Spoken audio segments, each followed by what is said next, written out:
అద్భుత ఆశ్చర్యకరుడిగా మనకై ఉండిన మన ప్రభువైన యేసు యొక్క నామమునకు మహిమ కలుగును గాక.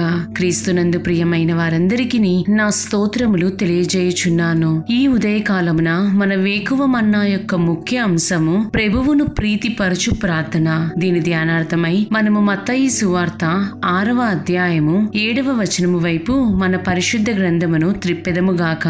మరియు మీరు ప్రార్థన చేయునప్పుడు అన్యజనుల వలె వ్యర్థమైన మాటలు వచింపవద్దు, విస్తరించి మాటలాడుట వలన తమ మనవి వినపడునని వారు తలంచుచున్నారు అని చదువుచున్నాము. ఈ వాక్యమును వినిచుండిన ప్రియమైన వారలారా, మనము మూలవాక్యమును గమనించినట్లయితే ప్రభువైన యేసు యుక్తమైన లేక అంగీకరింపబడే ప్రార్థనను గూర్చి దాని స్వభావమును గూర్చి చెప్పుచున్నారు. దీనిని బట్టి మనము ధారాళముగా అలవాటుగా ప్రార్థన చేయుటయు, ఇతరులను అనగా మన చుట్టుపక్కల వారిని మెప్పించు వారి నుండి కొన్ని సందర్భములలో దేవునినే మెప్పించుటకు ప్రయత్నించు వారి నుండి కాపాడబడగలము. ఈ సూచనలను ప్రభువైన యేసు కొండ మీద ప్రసంగము చేయునప్పుడు మనము చేయు ప్రార్థన మన పరలోకపు తండ్రికి ఏ విధముగా యథార్థముగా హృదయములో నుండి మొరపెట్టవలెనో చెప్పియున్నారు. ప్రభువైన యేసు అన్యజనుల వలె ఏదో ఆచారముగా మన ప్రార్థన యొక్క గొప్పతనమును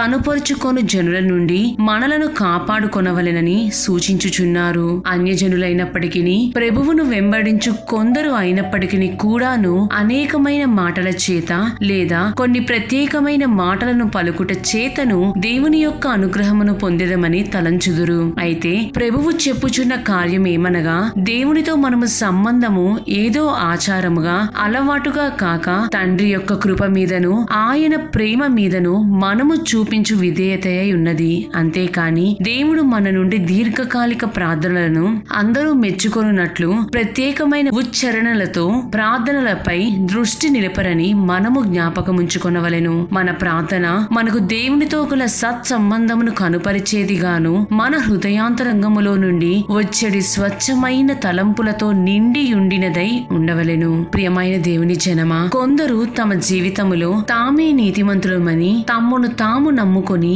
ఇతరులను తృణీకరించుచు ప్రార్థించుదురు. ఇలా పైకి బాహాటముగా చెప్పలేకపోయినప్పటికీ వారి హృదయములో నేను పలానా వారి కంటే చాలా బాగుగా దేవునికై నమ్మకముగా కనపడుచున్నానని ఇతరులతో పోల్చుకొని ప్రార్థించుదురు. మనము లూకా సువార్త 18వ అధ్యాయము 10వ వచనము నుండి 13వ వచనము వరకు గమనించినట్లయితే, ప్రార్థన చేయుటకై ఇద్దరు మనుష్యులు దేవాలయమునకు వెళ్ళిరి. వారిలో ఒకడు పరిసయ్యుడు, ఒకడు సుంకరి. పరిసయ్యుడు నిలువబడి, దేవా, నేను చోరులను, అన్యాయస్తులను, వ్యభిచారులనైనా ఇతర మనుష్యుల వలెనైనను ఈ సుంకరి వలెనైనను ఉండనందుకు నీకు కృతజ్ఞతాస్తుతులు చెల్లించుచున్నాను. వారమునకు 2 మారులు ఉపవాసము చేయుచు నా సంపాదన అంతటిలో 10వ వంతు చెల్లించుచున్నానని తనలో తాను ప్రార్థించుచుండెను.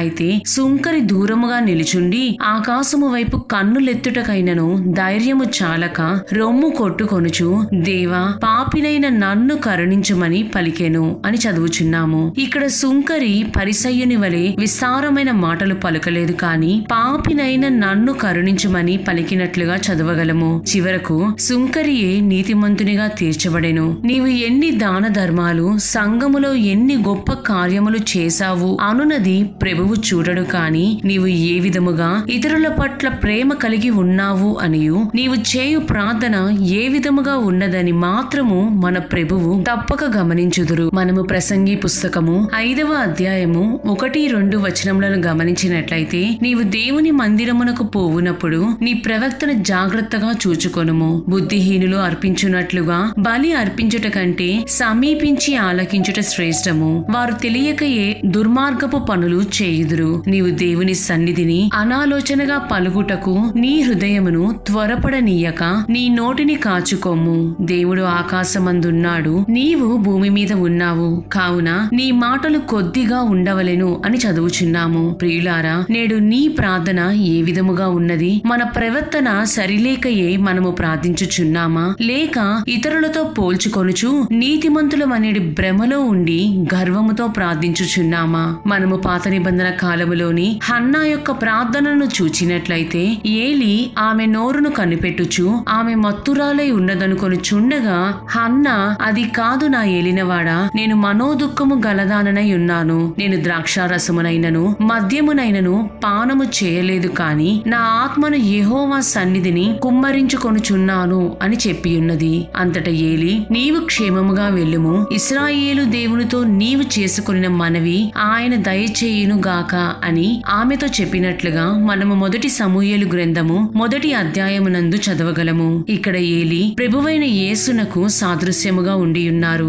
హన్నా మనకును సంగమునకును సాదృశ్యముగా ఉన్నది. ఇక్కడ హన్నా దేవుని సన్నిధిలో ఏ విధముగా నీలవలే తన హృదయమును కుమ్మరించుచున్నదో ఆ విధముగా చేసి తాను ఏలి వాక్కు చేత ఆశీర్వదించబడినదో అదే విధముగా మనమును ప్రభువు పాదముల చెంతకు చేరి మన హృదయములను కుమ్మరించవలెను. ఆ విధముగా చేసి మనము గోజాడి మొరపెట్టినప్పుడు మన యుక్తమైన ప్రార్థనా విజ్ఞాపనమును బట్టి ప్రభువు మనకు తన కృపను అనుగ్రహించుదురు. ఆ కృపను పొందుకొనిన మనము ఏ విషయమందైనను జయవీరులుగా మార్చబడగలము. కాబట్టి దేవుడే మనకు ఆయనను ప్రీతిపరచు ప్రార్థనాత్మను దయచేసి ఆయన సన్నిధిలో పోరాడి ప్రార్థించుటకును సమస్త కార్యములయందు జయము పొందుటకును ప్రభువే కృప చూపుదురుగాక. ప్రభువు మిమ్ములను మరియు మీ కుటుంబములను దీవించి కాచి కాపాడుదురుగాక. ఆమేన్.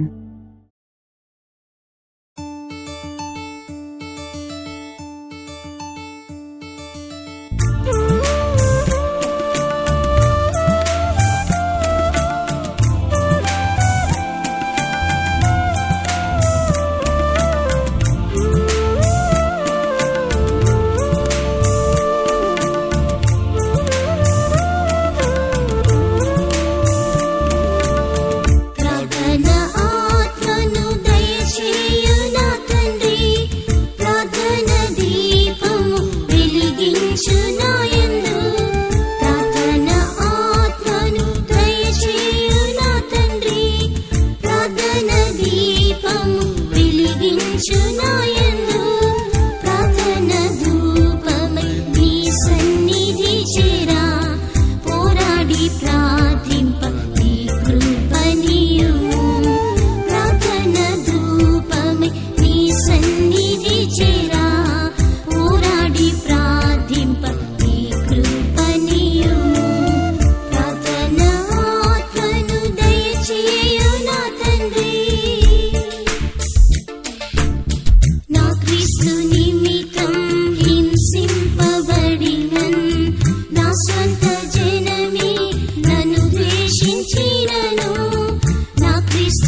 చేరా పోరాడి ప్రార్థింప నీ కృపనీయుము ప్రార్థన ఆత్మను దయచేయు నా తండ్రి శోధనలో నేను ప్రవేశింపకుండను మేల్కొని ప్రార్థించి శక్తి నాకియుము శోధనలో నేను ప్రవేశింపకుండను మేల్కొని ప్రార్థించి శక్తి నాకియుము ఐహిక విచారము సుఖ స్థితిని విడిచి ఐహిక విచారము సుఖ స్థితిని విడిచి మనుష్య కుమారుని ఎదుటనే నిల్వను మనుష్య కుమారుని ఎదుటనే నిల్వను ప్రార్థన ఆత్మను దయచేయు నా తండ్రి ప్రార్థన దీపము వెలిగించు నాయందు ప్రార్థన ధూపమే నీ సన్నిధి చేరా పోరాడి ప్రార్థింప నీ కృపనీయుము ప్రార్థన ఆత్మను దయచేయు నా తండ్రి